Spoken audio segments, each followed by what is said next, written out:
embora.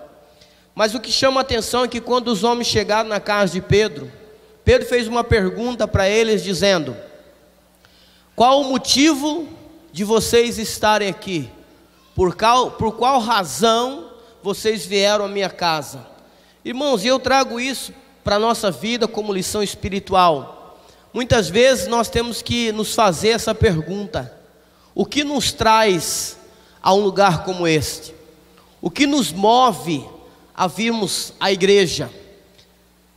Existem pessoas que ele conta os dias para chegar a quarta-feira ou domingo para não ver a hora de estar aqui, porque ele ama estar aqui, porque ele vem com um coração disposto a adorar, a glorificar, a agradecer e, acima de tudo, ouvir Deus falar com ele aquilo que ele precisa. Aí eu quero nesta noite que você pergunte para você mesmo. Poderia falar para você perguntar para o irmão que está do seu lado, mas talvez ficaria uma pergunta um pouco constrangedora. Mas você poderia perguntar para você mesmo: qual a razão de você estar aqui? Por que que você veio a este lugar? Qual a motivação de você vir? Porque quando nós viemos, irmãos, simplesmente por uma motivação comum, por um hábito que temos de estarmos toda quarta ou domingo no lugar como este, você sabe que nós corremos um perigo muito grande de se tornarmos pessoas meras religiosas. Porque o religioso, irmãos, ele apenas cumpre com o seu papel de hábito de estar ali. É como uma pessoa que vai ao domingo a uma missa. Ele vai, faz o seu papel, escuta lá o sacerdote falar algumas palavras, mas depois que ele sai, ele continua vivendo a sua vida conforme ele acha que tem que viver. Então, o religioso, ele tem essa prática de apenas cumprir o seu papel. Eu vou porque eu estou acostumado a ir, é hábito meu estar lá toda quarta ou domingo. E nós temos que mudar essa concepção.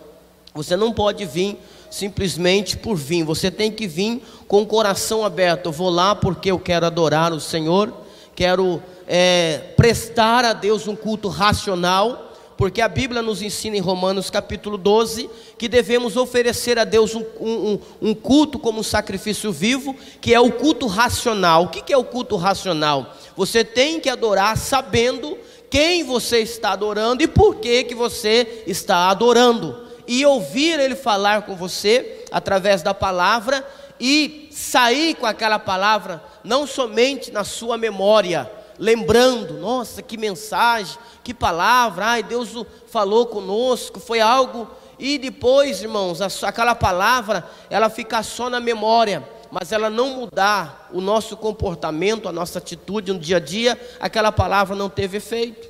Eu lembro muito bem, há muitos anos atrás, uma pessoa, sempre que eu via a ministração, ela saía comunicando e dizendo: nossa, gostei da palavra, ai, aquela pessoa prega muito bem e tal.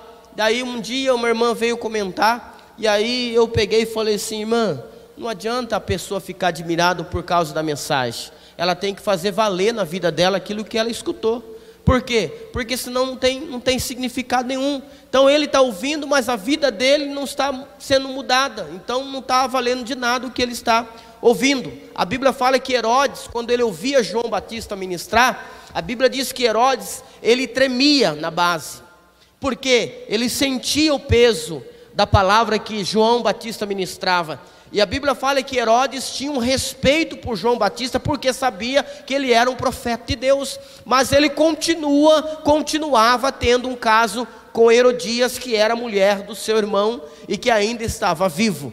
E João sempre, lembrava a Herodes, falava: Herodes, você está errado, você está em pecado e adultério, sua mulher aí não é sua mulher, ela é esposa ainda do seu irmão, você tem que esperar o camarada morrer, para depois você ter ali, você está fazendo tudo errado.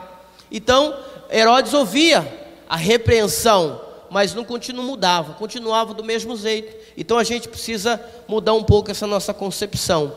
Quero acreditar que você está nesta noite aqui com o coração disposto a ter uma mudança de atitude na sua vida, amém?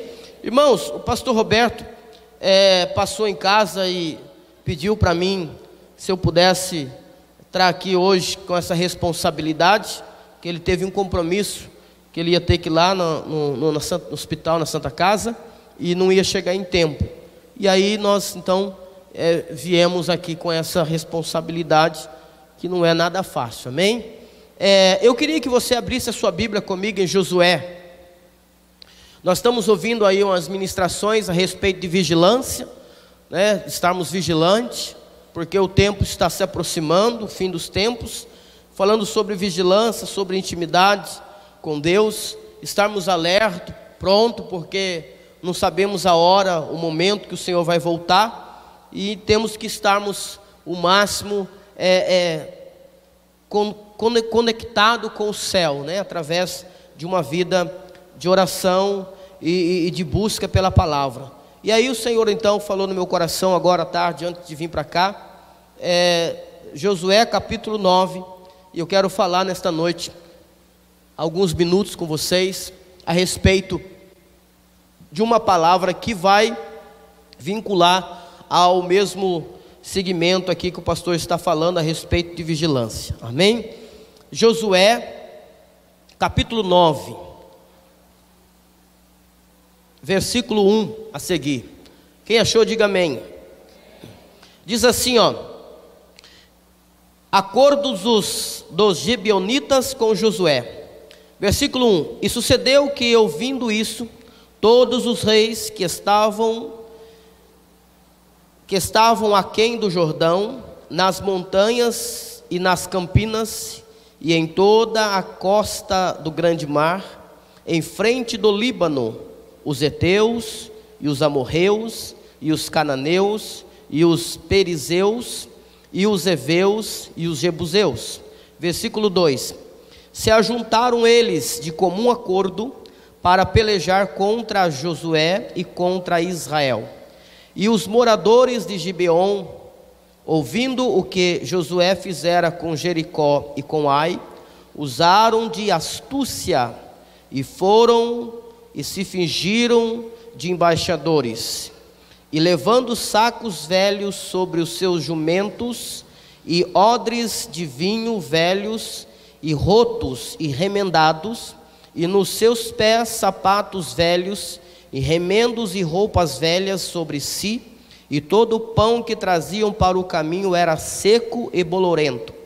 E vieram a Josué ao arraial, a Gilgal, e disseram a ele e aos homens de Israel: Viemos de uma terra distante, fazei, pois, agora acordo conosco. E os homens de Israel responderam aos heveus: Porventura habiteis no meio de nós? Como, pois, faremos acordo convosco? Então disseram a Josué: Não, nós somos teus servos. E disse-lhe Josué: Quem sois vós e de onde vindes? E lhe responderam: Teus servos vieram de uma terra muito distante, por causa do nome do Senhor teu Deus, porquanto ouvimos a sua fama, e tudo quanto fez no Egito, e tudo quanto fez aos 2 reis dos amorreus, que estavam além do Jordão, a Sion, rei de Esbom, e a Og, rei de Bazã, que estava em Astarote. Por isso nossos anciões e todos os moradores da nossa terra nos falaram, dizendo: Tomai em vossas mãos provisão para o caminho, e ide-lhes ao encontro, e dizei-lhes: Nós somos vossos servos, fazei, pois, agora acordo conosco. E este nosso pão tomamos quente das nossas casas para nossa provisão, no dia em que saímos para vir a vós, e ei-lo aqui agora, já seco e bolorento. E estes odres que enchamos de vinho eram novos, e eles aqui já rotos, e essas nossas roupas e nossos sapatos já têm envelhecido por causa do muito longo caminho. Então os homens de Israel tomaram da provisão deles e não pediram conselho ao Senhor. Amém? Somente até aí. Depois você lê o resto na sua casa você vai entender um pouco melhor. Irmãos, o que eu quero falar com vocês nesta noite? Todos nós que lemos a Bíblia, sabemos que Israel, um povo escolhido por Deus, saiu do Egito pela mão poderosa do Senhor Deus, pela misericórdia, pela provisão de Deus. Eles saíram do Egito, a qual viviam debaixo de uma escravidão espiritual. Eles saíram do Egito com uma promessa. A promessa era que eles iriam chegar a uma terra que manava leite e mel, iria conquistar essa terra e viveriam nessa terra uma vida abundante, livre da escravidão, servindo somente a Deus. Quando eles saíram de Israel, quando saíram do Egito, governado até então por Moisés, a Bíblia diz que na medida que eles iam caminhando, eles iam conquistando espaço. A Bíblia diz que quando chegou o tempo final de Moisés, a Bíblia nos relata que Deus levanta Josué. Josué agora toma a frente da liderança no lugar de Moisés e continua caminhando com o povo. E a palavra de Deus para Josué foi que toda a terra que Josué pisasse com a planta dos seus pés, ele iria conquistá-la, ia tê-la como possessão. Era a promessa de Deus. E conforme Josué ia caminhando e as terras que ele ia conquistando, a fama ia sendo divulgada por toda a região. Todos os povos vizinhos ficavam sabendo: está vindo aí um povo que é chamado Israel, comandado por um líder chamado Josué. E segundo a informação, toda a terra que eles chegam, eles tomam posse, eles conquistam e eles ficam como proprietário daquela terra, porque o Deus que eles servem deu para eles essa garantia. Não tem ninguém que consegue superar. Fiquei sabendo que a cidade mais fortificada, que era Jericó, não suportou a invasão deles. A muralha, que era uma muralha fortalecida, ela caiu por terra. Por quê? Porque o Deus que está com eles é um Deus muito forte, é um Deus muito poderoso, é um Deus que não tem nada que o impeça. Eles estão conquistando, e essa notícia começou a correr por toda parte. Josué chegou em Jericó, conquistou Jericó, chegou em Ai. Houve um momento em Ai que eles perderam a batalha, mas Josué correu para a oração, foi perguntar para Deus o porquê que eles não venceram Ai. Deus veio a Josué e falou: Josué, é porque existe um pecado no meio de vocês. Antes de vocês chegarem em Ai, antes de entrar em Jericó, a minha palavra para vocês, Josué, foi o seguinte: vocês vão entrar nessa cidade de Jericó, vão conquistar essa cidade, mas tem uma coisa, existe alguma coisa lá dentro que é maldito. Não põe a mão, não tragam para a vida de vocês, porque se vocês vão trazer maldição para dentro do arraial de Israel. Essa era a palavra de Deus. Josué, por sua vez, reportou isso para o povo. Todas as comunidade, todas as casas, todas as famílias estavam reunidas e todos estavam ouvindo a mesma palavra, a mesma advertência a respeito do que não toquem em nada que tem em Jericó, porque o que estiver lá dentro é contaminado, é maldição. Não tragam para a vossa tenda. Acã, que era um líder de uma família, de um clã na época, estava lá, ouviu bem ouvido que Josué estava alertando por aquilo que Deus falara. A Bíblia diz que quando eles entraram em Jericó, Acã, por sua vez, ao olhar para uma capa, ao olhar para algumas barras de ouro, os seus olhos cresceu, a cobiça falou mais alto, entrou a ganância, e aí ele não suportou, ele foi, tomou aquilo, escondido de todo mundo, ninguém percebeu, ele trouxe para sua casa, e quando ele chegou na sua casa, a Bíblia diz que ele escondeu na sua tenda. Irmãos, quando eu olho para isso, eu entendo o seguinte: um líder, quando quando ele está perdido, um líder quando ele está fora da vontade de Deus, ele traz maldição não só para a sua própria vida, mas ele traz maldição até para a sua própria casa, para a sua própria família e até mesmo para aqueles que estão do seu lado. Acã chegou na sua casa, a esposa dele viu, os filhos deles viu, poderiam dizer assim: não, aqui em casa não quero nada maldito, mas Acã conseguiu persuadir a sua própria família, a sua própria esposa, a seus próprios filhos, e manteve aquilo que era maldito dentro da sua casa. Quando Josué vai para a guerra e ele perde a guerra em Ai, ele vai orar e Deus fala para ele: Josué, tem coisa maldita no meio de vocês, se não remover isso, não tem como eu operar, não tem como eu agir, porque a Bíblia nos ensina em Isaías capítulo 59 versículo 2, que a única coisa que separa o homem de Deus não é as coisas que acontecem no dia a dia, mas a única coisa que separa o homem de Deus, a Bíblia diz que é a iniquidade, o pecado não confessado. E isso fazia que Deus não tinha como agir em prol do povo. Deus estava falando: Josué, a minha promessa está de pé, a minha promessa está ainda firme, mas não tem como se cumprir na vida de vocês enquanto não se remover aquilo que é maldito que está no meio. Procura saber. E a Bíblia diz que Josué então reúne todo mundo e diz: Deus diz que existe coisa maldita, e começou a chamar família por família, clã por clã, até que chegou no clã de Acã.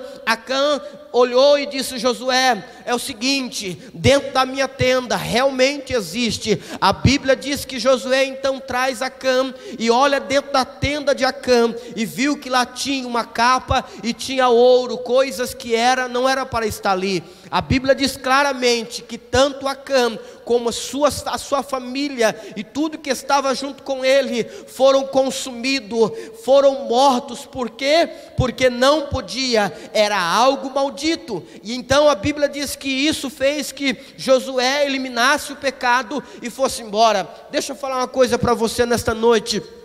Enquanto nós não tomarmos o cuidado de olhar dentro da nossa própria vida, ou dentro da nossa própria casa, e vermos se tem alguma coisa que é ilícito, alguma coisa que não está dentro do agrado do Senhor, dificilmente vamos conseguir romper, vamos ficar parados no tempo, vamos começar a ficar como aquele Fusca, sabe, 66, quando entra no barro, você patina e ele não sai do lugar. Por quê? Porque enquanto tiver alguma coisa, alguma legalidade em que o diabo tem o poder de prender a nossa vida no mundo espiritual, as coisas não vai fluir, não vai acontecer. Precisamos entrar para um caminho aonde nós encontramos aqui em Josué capítulo 9. A Bíblia diz que quando a notícia correu, nós lemos no versículo 1 que diz que todos os reis da região, que ainda não tinha sido sitiado por Josué, começaram a convocar uma reunião. Todos eles se reuniram e entraram num acordo único: precisamos juntar as nossas forças para destruir quem? Josué e Israel. Por quê? Porque eles são muito fortes, eles conquistam, mas se juntarmos nós, todos as nossas forças, vamos se apoderar deles e vamos vencer. A Bíblia diz que isso foi em vão, mas na região havia um povo chamado Gibeonita. Esses Gibeonitas, sabendo que tinha acontecido, falaram o seguinte: não tem como medir força com eles, eles são mais poderosos do que nós, precisamos agir de má fé, precisamos criar uma estratégia, precisamos fazer alguma coisa. E no versículo 3 diz assim: e os moradores de Gibeão, ouvindo o que Josué fizera com Jericó e com Ai, versículo 4, usaram de astúcia e foram e se fingiram de embaixador. Deixa eu falar uma coisa para você.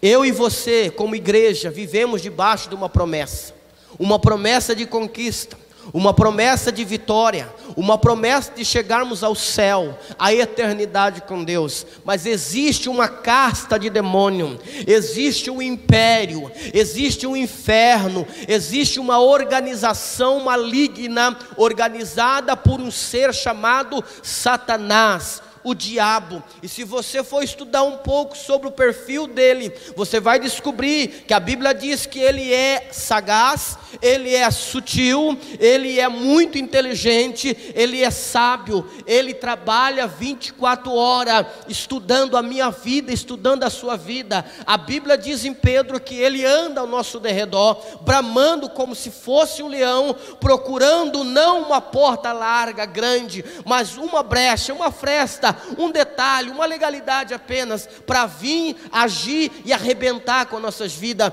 O diabo não está com brincadeira. Nós aprendemos agora esse final de semana, lá em São Paulo, estava eu, Anderson, Tiago, a Juliana e a nossa irmã Nete, que estávamos lá no seminário a respeito de batalha espiritual, e nós aprendemos algo muito interessante. E uma das coisas que me chamou a atenção, que o ministrante trouxe, foi o seguinte: que Satanás, ele não é todo poderoso, mas ele é oportunista. O diabo não tem poder, como nós aprendemos aqui, mas ele tem força de oportunidade. Quando ele cria ou ele faz você, dá a ele uma oportunidade, é só isso que ele precisa. E aqui nós vemos o seguinte: a astúcia e as sagacidades do gibeonita, que é um tipo de uma ação do próprio diabo. O que ele faz? Ele fica procurando, ele fica mapeando a minha vida, ele fica mapeando a sua vida. Como? No dia a dia, no que você fala, no que você pensa,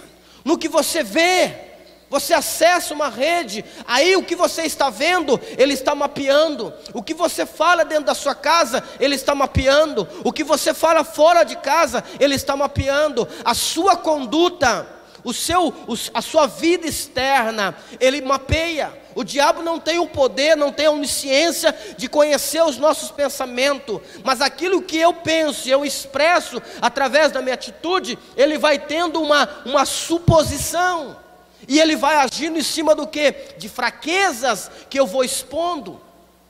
E aqui o que acontece? Eles chegaram até Israel, até Josué, e diz: ó Josué, ficamos sabendo da sua fama, sabemos que o Senhor, você está guerreando, está ganhando, o teu Deus está dando vitória e está dando terras, e você está vencendo, as coisas estão acontecendo.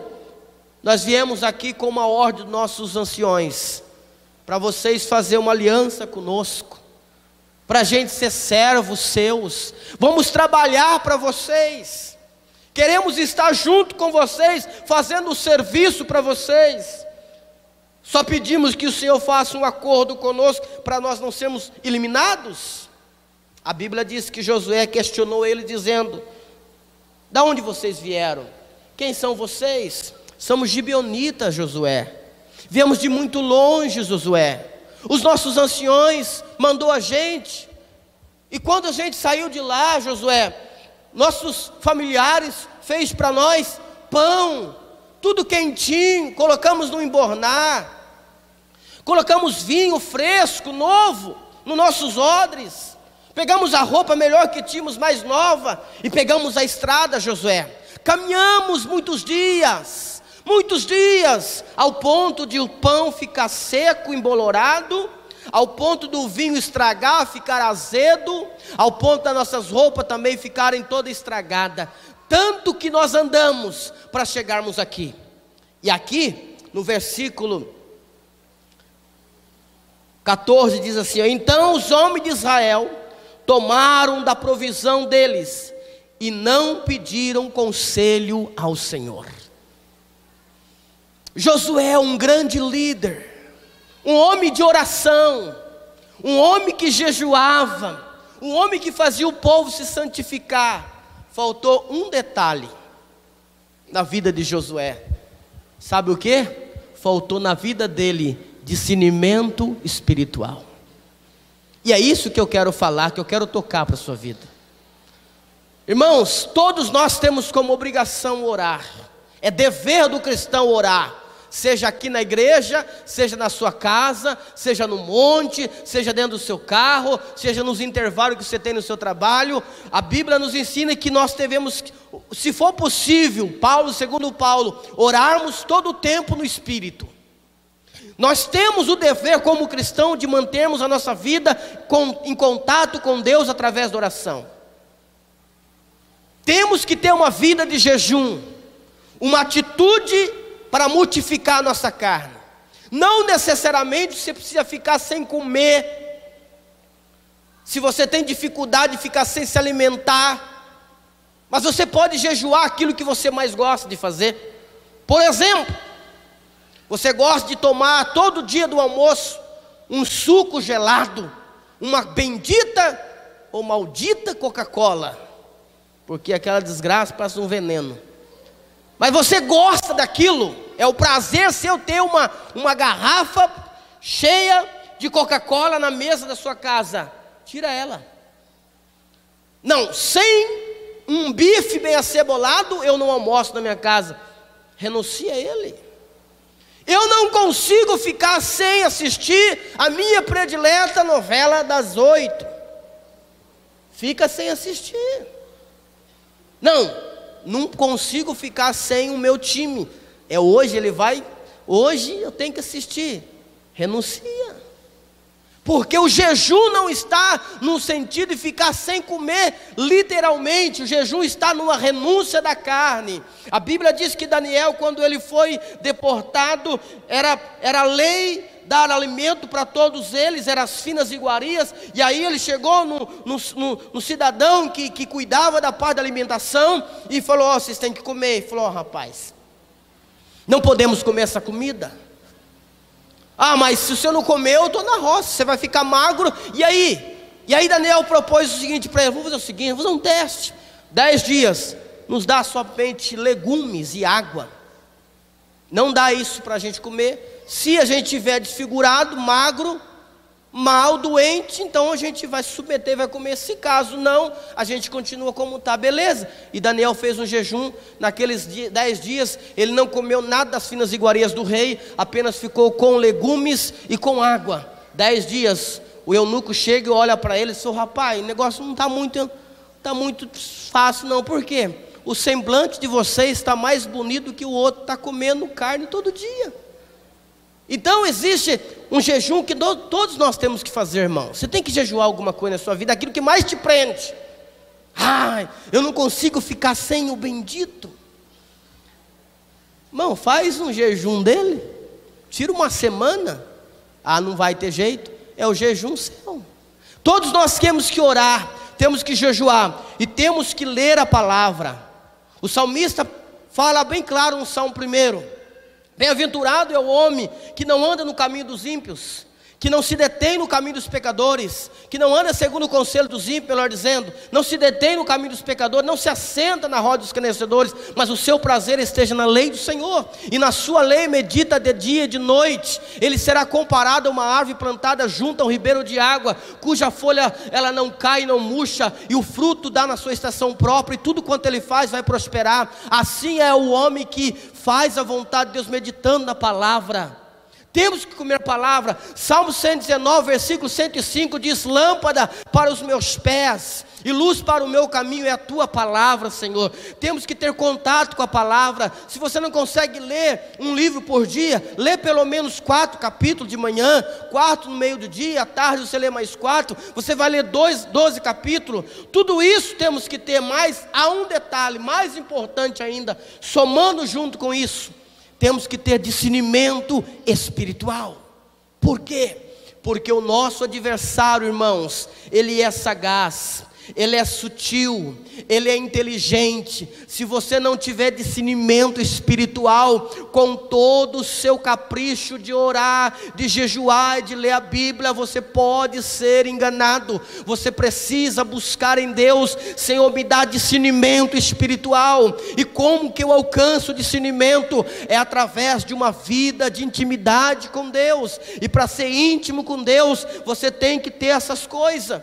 Você tem que orar, você tem que jejuar, você tem que ter a palavra. Automaticamente o Senhor vai abrir os teus olhos. O que é ter discernimento espiritual? É ter uma percepção no espírito daquilo que está acontecendo no seu redor. Josué aqui, quando ele olhou, ele ficou maravilhado de ver a conversa do gibeonita e ficou com uma compaixão tão grande. Cuidado, vieram de tão longe para chegar aqui e para fazer tudo isso. Não, né? Temos que fazer acordo com eles. E aí a Bíblia diz que ele não foi buscar o Senhor, ele não foi pedir para Deus discernimento. Senhor, a Bíblia diz assim, irmãos, apóstolo Paulo nos ensina o seguinte: se vier, ainda que seja um anjo, pregar para nós, falar para nós uma mensagem que não seja aquela que está aqui, nós devemos considerar anátema, maldito. A Bíblia diz que ainda que venha um anjo, eu tenho que fazer prova. Eu não posso dar crédito a qualquer espírito, eu tenho que prová-los para ver se é de Deus. O que você tem que ter? Discernimento, irmão. O diabo manda uma seta, você não tem discernimento, você cai nele. Há uma confusão dentro de casa, uma discussão que há muitas vezes dentro de casa, entre família, que todo mundo aqui é normal, eu acredito que todo mundo tem o seu momento de discussão dentro de casa, mas aí não tem discernimento de ambos, um não consegue detectar quem está agindo por trás daquela discussão, aí entra no corpo, entra na briga carnal, aí a primeira coisa que o diabo fala na mente dele: vai fumar, vai cheirar, vai beber, vai se prostituir, vai e desvia, para com isso. Ele não tem discernimento, irmãos, ele dá ouvido para a voz do diabo. Toda semana que ele teve de oração, toda semana que ele teve de jejum, vai por água abaixo. Por quê? Porque ele cai na conversa do diabo, e ele não tem discernimento, ele não consegue detectar: opa, existe alguma coisa por detrás dessa situação.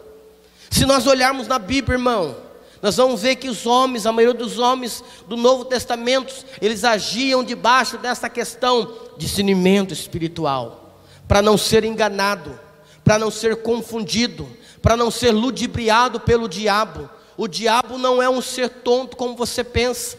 Se você não tiver discernimento, meu querido, você vai ser enganado. Nós tivemos lá no sábado, e dentre as informações, muita informação que nós tivemos, mas uma coisa que eu aprendi a respeito de discernimento. A pessoa que estava lá ministrando para nós, ele é um ex-satanista, e ele falou para a gente que uma das filosofias do satanista é destruir a igreja, é penetrar dentro da igreja evangélica e tentar destruí-la. E ele contou uma situação em que, quando ele estava ainda vivendo debaixo das trevas, do poder das trevas, reuniram-se 10 dos adeptos do satanismo e foram numa igreja que tinha 500 pessoas, e eles espalharam dentro da igreja, com uma situação de jogar feitiço na igreja e destruir a igreja. Mas de repente eles não perceberam, o pastor da igreja tinha discernimento espiritual, e aí diz, segundo ele, diz que o pastor diz: irmãos, nós temos adeptos do satanismo no nosso meio, que vieram aqui com uma missão para tentar nos destruir, mas hoje Jesus vai libertá-los. Tranca a porta da igreja, porque vamos ungir todo mundo. E quando aquele homem ouviu isso, nossa, e agora? Ele vai ungir? Nós estamos na roça, porque eles entendiam o poder da unção com óleo. Mas aí, segundo ele tinha um guardião que ficava junto com ele, que chamava Abrages. E aí ele falou: e agora, Abrages? O homem vai ungir todo mundo? E aí esse guardião falou para ele: fica tranquilo, ele não vai dar conta de ungir todo mundo, ele vai precisar de ajuda. Ele vai pegar aquele tesoureiro e aquela irmã, vai na fila do tesoureiro, porque o tesoureiro é ladrão, está roubando a tesouraria, e a unção que ele depositar em vocês não vai ter efeito nenhum. Então deixa eu falar uma coisa para você: você não está brincando com qualquer ser, irmão. O mundo das trevas, os principados espirituais, Satanás, ele conhece isso aqui de capa a capa. Satanás conhece a Bíblia mais de qualquer teólogo que você pensa, porque ele esteve lá no princípio, ele sabe tudo. Se ele conseguiu enganar a terça parte dos anjos e trazer junto com ele, irmão, ele pode arrebentar com a sua vida, se você não tiver discernimento. Apóstolo Paulo estava andando, pregando, fazendo a obra, e atrás dele vinha uma mulher, e começava a dizer em alta voz: eis aí, homens de Deus que anunciam o caminho do Senhor. E Paulo vai de novo outro dia, a mulher atrás dele: eis aí, homens de Deus que anunciam o caminho do Senhor. Irmãos, a Paulo podia chegar e falar assim: verdade mesmo, é isso aí, mulher, fala mesmo, olha, é Deus usando ela. A Bíblia diz que Paulo voltou, olhou para aquela mulher e teve discernimento, que na vida dela não via um espírito de adivinhação de Deus, mas era maligno. E ele olhou e falou: espírito de adivinhação, sai desta mulher. A mulher ficou endemoniada, mas foi liberta. Então temos que tomar cuidado, irmãos. Existem elogios que vêm, que não é para te ajudar. Existem elogios que vêm, que é para te derrubar. Toma cuidado. Ai, você é tão bonitinho. Ai, você é tão bonitinha. Ai, eu gosto de ficar junto com você. Toma cuidado. Toma cuidado. Muitas vezes, aquilo que vem aparentemente para te ajudar, para te confortar, irmãos, é uma ação do diabo para atrapalhar o plano de Deus. Se você ler a Bíblia, você vai encontrar: Jesus estava indo para onde? Para Jerusalém. Qual o propósito de Jesus para Jerusalém? Ser entregue na mão dos pecadores, ser julgado, sorteado e morto e sacrificado. Para quê? Para trazer salvação. Quando ele expressou isso para os discípulos, Jesus não falou para qualquer um, Jesus falou para os seus discípulos, dizendo: vamos para Jerusalém, porque é necessário que o Filho do Homem seja entregue na mão dos pecadores, seja açoiteado, julgado e morto e sacrificado e tal. A Bíblia diz que Pedro pulou na frente e falou: Senhor, tenha compaixão de ti. Se é para esse fim que o Senhor vai lá para ser morto, não vá, fique aqui, Senhor. Pedro, irmão, quis ajudar Jesus, teve compaixão, quis ter compaixão de Jesus. Aí quando ele está falando, Jesus olha bem para Pedro e fala assim: para trás de mim, Satanás, que só me serve de pedra de tropeço. Você não conhece os planos de Deus, a não ser os planos dos homens. Se eu e você, irmãos, não tivermos discernimento espiritual, você pode ser enganado. Não age pela emoção, não age pela emoção da alma, você pode se arrebentar. Tenha discernimento. Vai fazer um negócio, irmão, vai lá na concessionária do carro, vai fazer alguma coisa, não sei aonde você vai mexer, eu não sei o que você vai fazer, irmão, mas não age pela emoção, age pela convicção do Espírito. Tenha percepção no Espírito, porque de repente, irmão, você cai no laço do diabo. Aquelas conversinhas do pé de orelha, sabe, sutil, aquela coisa meiga. Ai, Deus está nesse negócio, irmão. E de repente não é Deus que está no negócio, mas é o diabo que está no negócio, para arrebentar com a tua vida e acabar com a sua situação. Só para mim terminar, o irmão comprou um carro, irmão, e chegou na igreja todo empolgado: irmãos, fiz um negócio ótimo do céu, Deus me deu uma bênção, irmão, um carro com uma parcela fácil de pagar e tal, e contou, irmão, a igreja glorificou a Deus, foi uma coisa terrível. 4 meses depois, irmão, aquela lata velha, aquele carro se arrebentou, parou o motor, foi uma desgrama, e ele teve que devolver o carro, e o nome dele ficou complicado, irmão, foi um inferno. Aí eu cheguei e falei: cadê o carro, irmão? Então, não deu certo. Então não era Deus no negócio, irmão. Deus não ia colocar você numa fria, irmão. Isso aí foi uma coisa do diabo para te complicar. Então, irmãos, a palavra nesta noite, se você ler na sua casa lá, com carinho, Josué capítulo 9, medita nessa palavra, o Espírito Santo vai te esclarecer um pouco mais a respeito. Não seja, irmão, tolo. O diabo não está de brincadeira. O diabo não é qualquer um. O diabo não é um Zé na esquerda. Não é alguém que você chega na esquina e fala assim: estou nem com o diabo, não. Fica esperto, irmão. Sabe o que ele fez com um homem que tinha muita força? Que ele fez 1000 homens correr com uma queixada. Ele fez esse homem, irmão, dormindo no colo de uma mulher e ficar, irmão, sem cabelo e cego. Presta atenção. Busca em Deus, Senhor, me dá discernimento. Aonde que eu vou entrar? Com quem que eu vou entrar? O que que eu vou falar? Como que eu vou falar?